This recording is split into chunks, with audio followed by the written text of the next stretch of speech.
What's up, everybody? This is Greg, and for this video I thought I would try something a little different than I usually do. I was going to add some more voiceover to it, so let's get to it. We're looking at a painting I did a few years ago called Beyond Shadows, where I introduced my characters Matthew Midnight and Nick Time, and I kind of wanted to add them into this, a version of them into this painting I'm working on currently.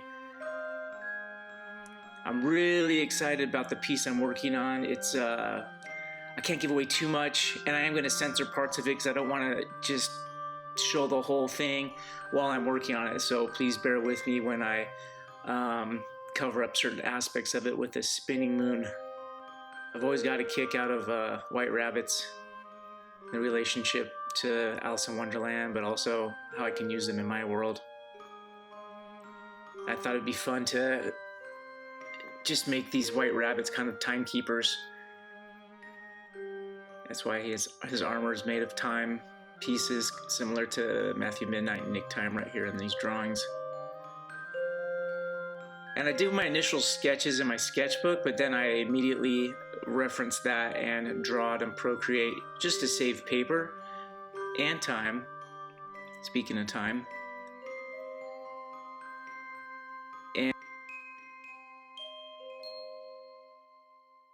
And I decided to project this certain character just because of the amount of detail in him.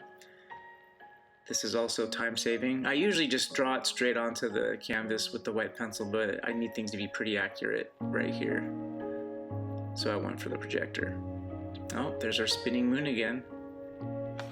I am using a General's white charcoal pencil. I feel it wipes off easily when I need it to wipe off. And here's my favorite paint brand, Nova Color. I've been using this paint for as long as I've been painting with acrylics. And here's the brushes I use by Trekell. You'll see my own brush sets I have right there. And then I prefer the golden Taklons, but I love the Spectrums, and like pretty much any brush I'll use that they make. Alright, here we go. I'm dropping in shadows first. I should mention that before this step of just painting right into the white charcoal, I did spray it with workable fixative, and then put a coat of matte medium over the top of it once that dried. Makes for a good surface, and it locks down that white line for me.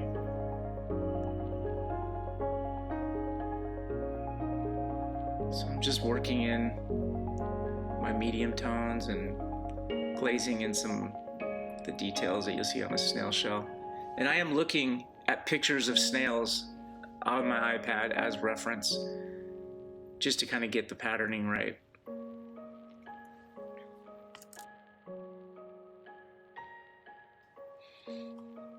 Usually when I'm drawing this stuff up, I start coming up with like story ideas and how these characters relate to my overall world.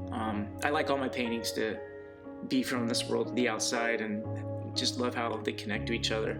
Some stuff I wrote here in my notes. I wrote nighttime, spelled K-N-I-G-H-T, and or the time nights of the outside. And so these characters I call hurry up and wait. So when you hear hurry up, that's the snail, and wait, that's this white rabbit. So I'll tell you the story a little bit of what I wrote while I was working on this piece. Hurry up and wait were on a mission.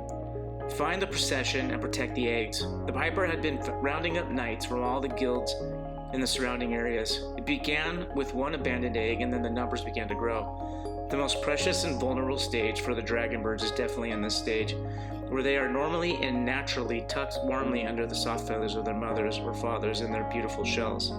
What was happening to the parents? Why have they been disappearing? There is a forest refuge filled with every known species of dragonbird, and the Piper knows the way. Unfortunately, the pathway there is through the mountains and over the waste. Disguised as merry minstrels is the only way not to tip their hats to Xander Sneal's spies on what was really going on. Hurry up, the sea snail looked cautiously around. Never in all their adventures had they ever joined such a ragtag group of swords for hire. Wait, patient as always, looked at the team with hope and also a bit of excitement. They had never had the honor of traveling with a Cheshire cat, and he intended to make the most of their time together. Hurry Up and Wait are time knights, and when off on their own are always referred to as nighttime.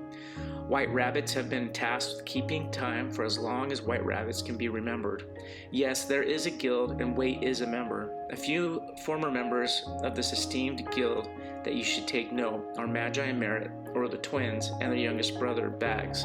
Magi and Merit are best known for starting another guild, the Starry Knights.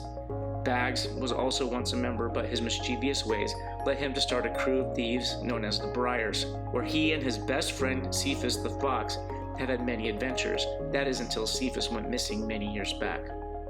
Wait knows what time it is in many worlds, and with each new rabbit hole he travels down, and every new world he discovers, he adds a watch to his attire. And there you have it. That is just a small section of, a small example of kind of stuff I write when I'm painting.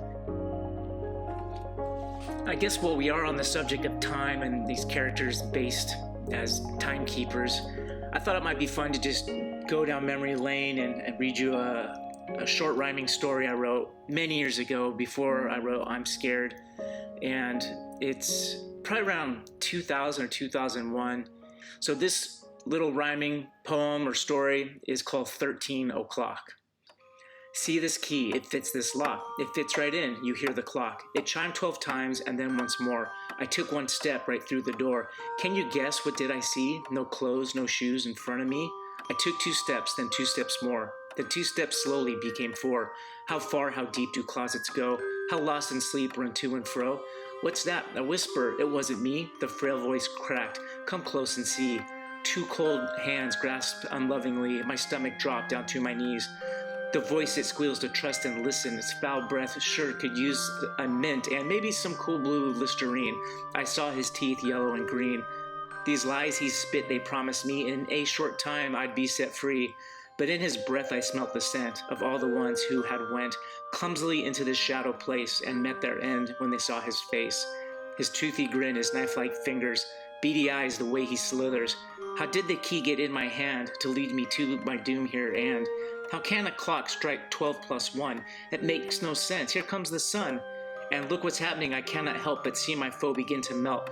What will become of this fiend as I wake up now from this dream? That's 13 O'Clock from 2001.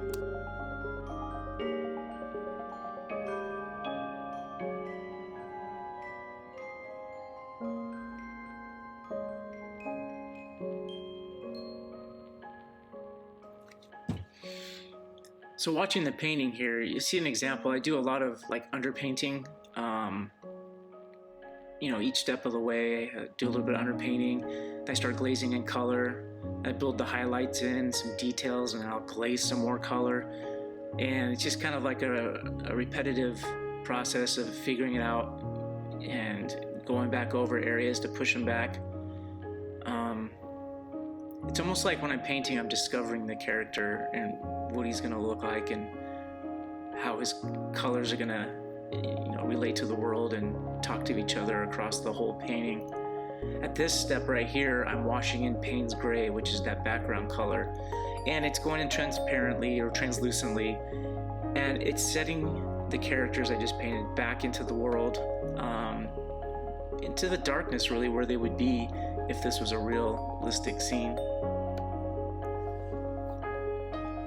Blow dry it so I can come back in and re-add the highlights. And there you have it. There's my little section of Hurry Up and Wait.